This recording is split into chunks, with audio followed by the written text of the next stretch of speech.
What the heck? My power bill is so huge this month. What is going on?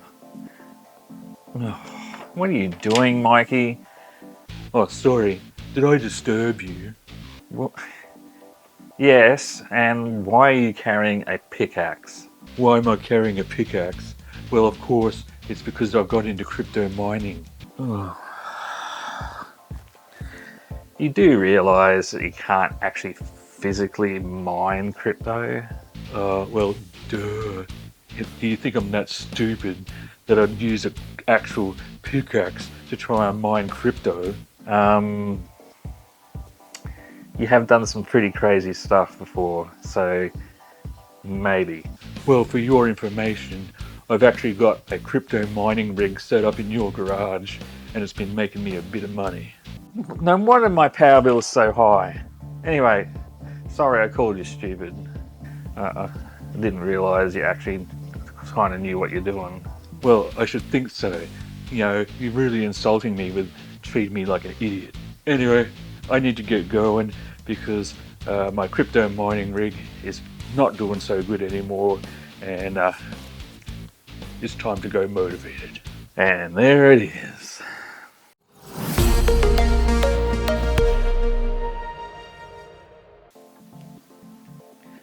G'day everyone, how you going? Hope you're having a good day today. And today is going to be the first time I've come across a crypto mining computer.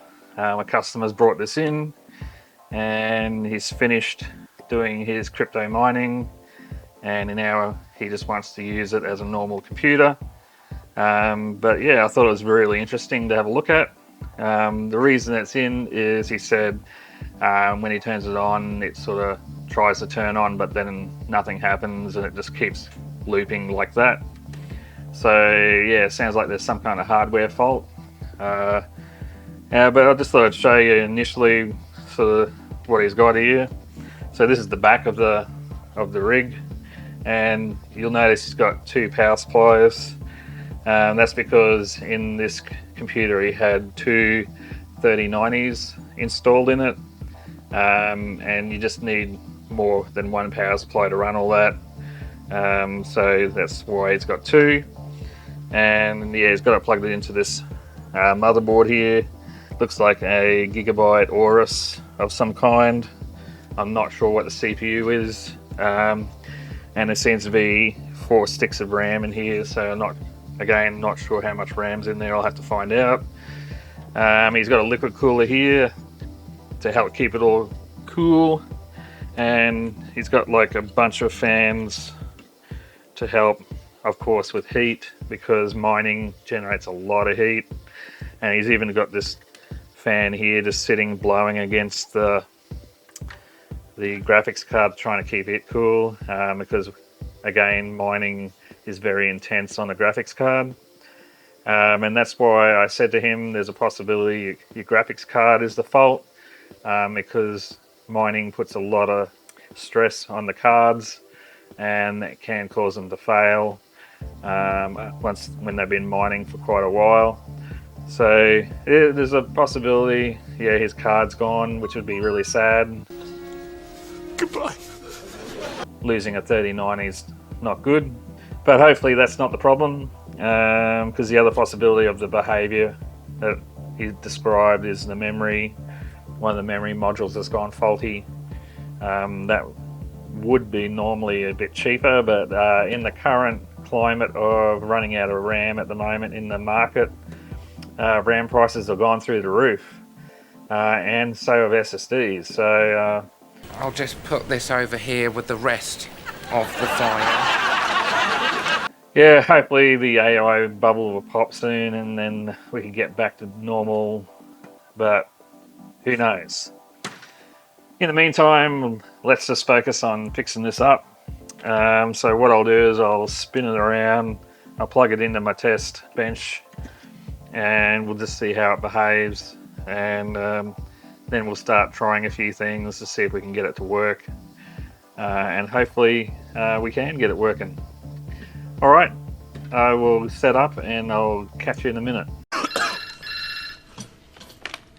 Hello, IT? Have you tried turning it off and on again? Alrighty, so I've got it plugged in out the back. So now we'll try turning it on and see what happens. All the fans are going crazy. Alright, they're calming down.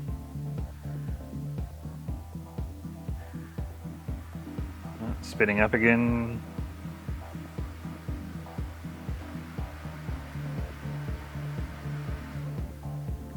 Turning off again. So this is what he was describing to me. It just sort of tries to turn on, but keeps looping. Yeah. So I'm looking on the motherboard, and it does have some troubleshooting LEDs on it. And the LED that keeps on lighting up is for the DRAM, which is the memory. So I think we've got a memory problem. I'm just going to switch it off. And what I'm going to do first is just take out 2 sticks of RAM. So I'll take first and third out, because that's the way you run it when you've got 2 sticks.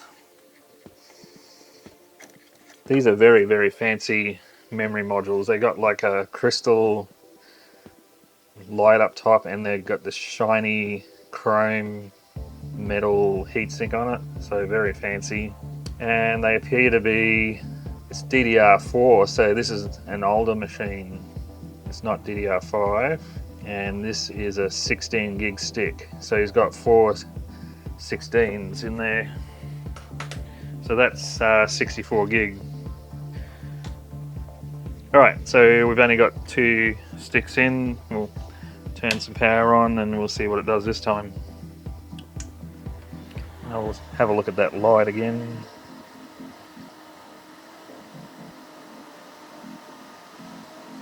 And we're still showing a DRAM light. So if it is a piece of faulty RAM, it's one of these 2. Okay, I'll reduce it down to 1 stick. And then we'll start doing one by one until we find out if it's one of the RAM sticks. The other possibility is it's a CPU fault. If it's like a 13th or 14th gen Intel, one of the classic symptoms of the degradation is the RAM error light comes up, and even though it's saying it's RAM, it's actually caused by the CPU, because the CPU now controls talking to the RAM, and when the CPU plays up, then yeah, you get the RAM error. So anyway, we'll try 1 stick.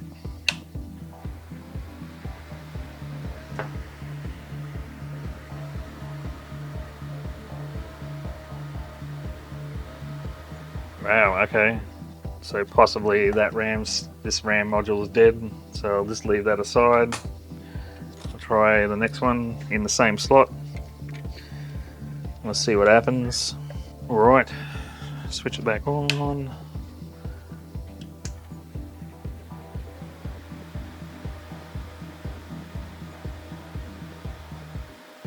Oop, we have the LED has moved to the next position, which is better than it was doing.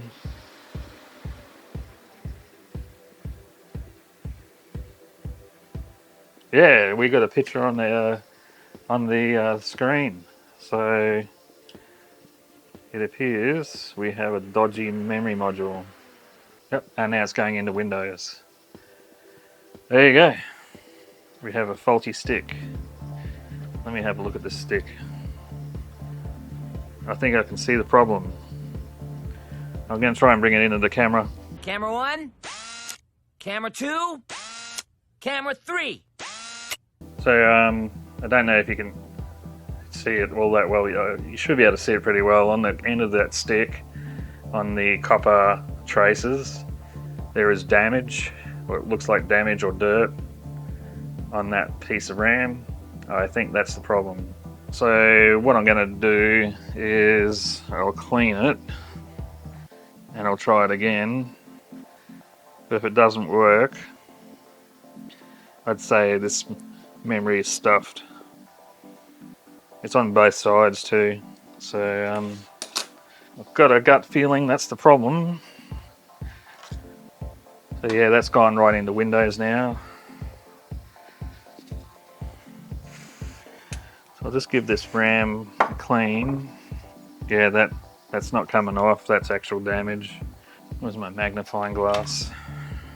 Yeah, that contact is absolutely damaged quite badly. Alright, I'm pretty confident that RAM module's gone. So what I'll do now is I'll turn it all off and I'll put the other sticks in and we'll see if it'll work with all the other ones, and I will inspect each one for similar damage. This one's got a little bit of it. It may be, yeah, it looks not as bad, but it's similar. Interesting. And it's in the same spot too. Alright.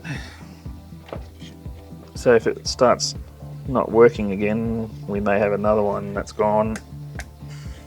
And this one, again, it has some discoloration in that same zone, but it's nowhere near as bad as that one I took out. It's almost like the RAM wasn't fully in and it's sort of in arcing or something. I don't know. Anyway, we'll load the third one in. Right, so now I have 3 sticks of RAM in there, and we'll see if it'll boot up. We now have a DRAM light again, and it's not going anywhere. Yep.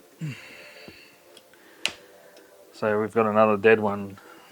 Alright, I'll take this one out, try it with just a 2. Normally, I don't think I've ever seen 2 sticks of RAM get killed. So this mining stuff must really push everything. That was the stick of RAM I said looked like it was almost as bad as the other first one. 2 sticks of RAM.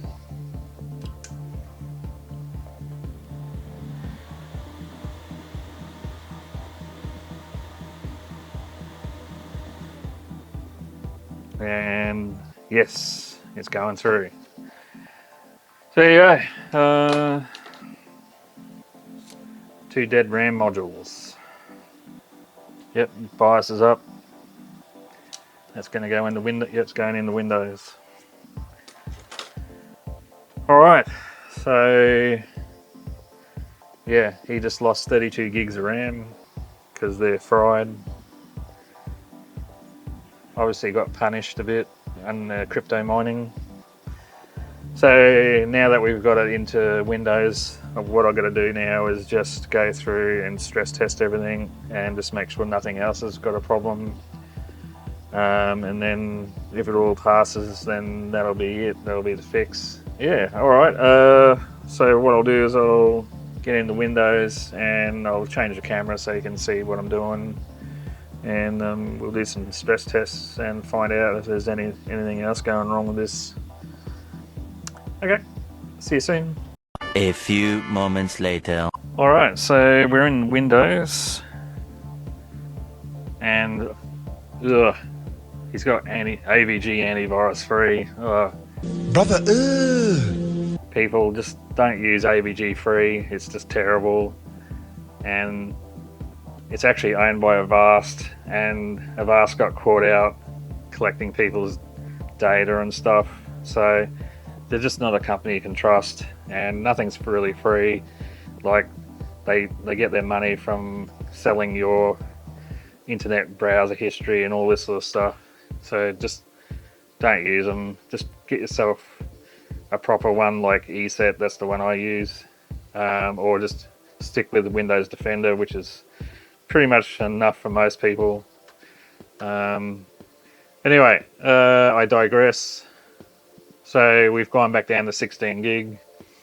This is actually an older computer than I thought. It's only an i9 9900KF. So yeah, this is a 2019 computer, a little bit older than I thought.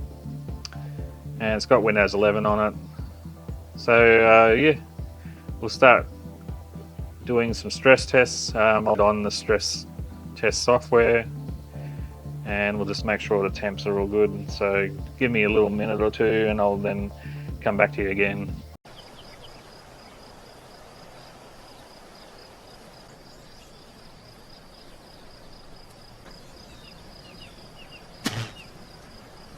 Alright, so I've got AORUS 64 set up. I'm reading it's idling around about 30 degrees, 31, which is pretty good.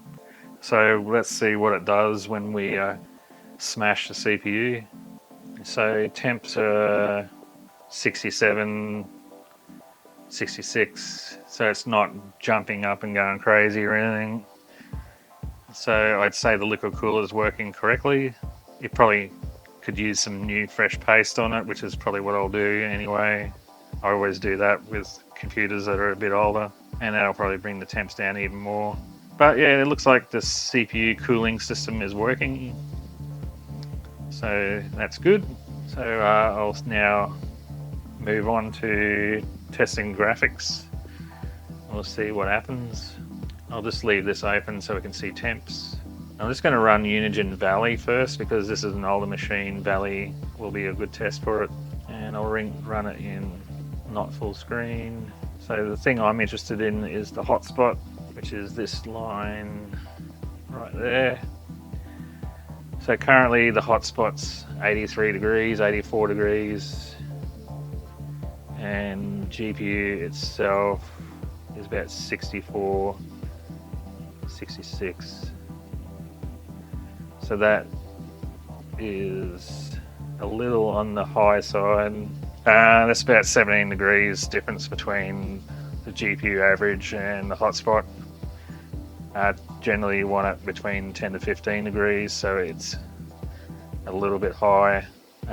So probably not surprising coming from a crypto machine. I wonder what would happen if I took off that fan that's blowing on it. I'm just going to remove it and see what happens. Yeah, it's like 18 degrees. So yeah, I'd say the paste has degraded on the GPU. It probably needs a repaste because the hotspot is a little bit too far ahead. Yeah, it's nearly 20 degrees above. That's not what you want. So probably recommend pulling apart his GPU and repasting it, and then retesting. But I'll have a chat to him first before I do that and see what he wants to do. Alright, that'll be it for now.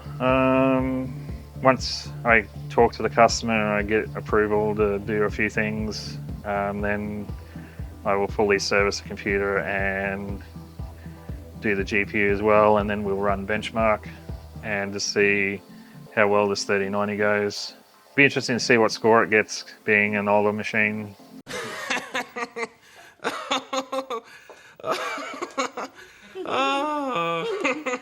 Yesterday I spent time pulling apart his 3090.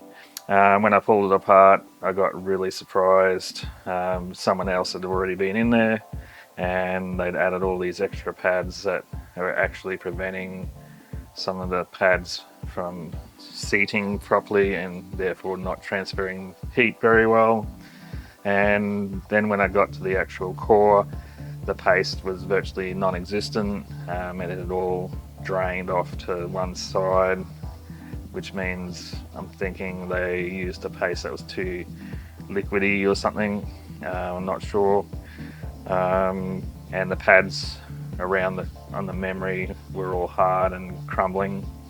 So yeah, replace the pads on the memory, new paste on the core, fixed up the height on the back of the card on some of the pads and put it all together again, reran the test, and it dropped down to on average about 11 degrees hotspot above average, which is perfect.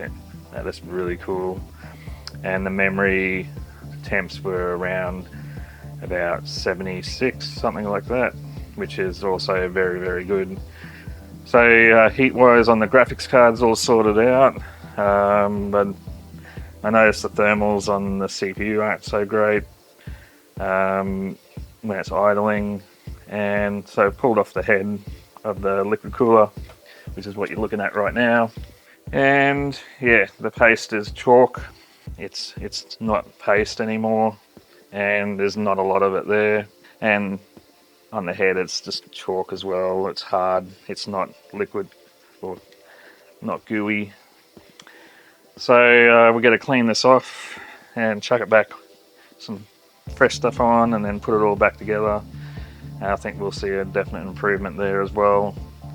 And then, yeah, I've already done the BIOS update on this one. It was about 2 years out of date, so done that. And then this should be pretty much ready to go, and I'll do a final benchmark on it, and we'll just see how we go.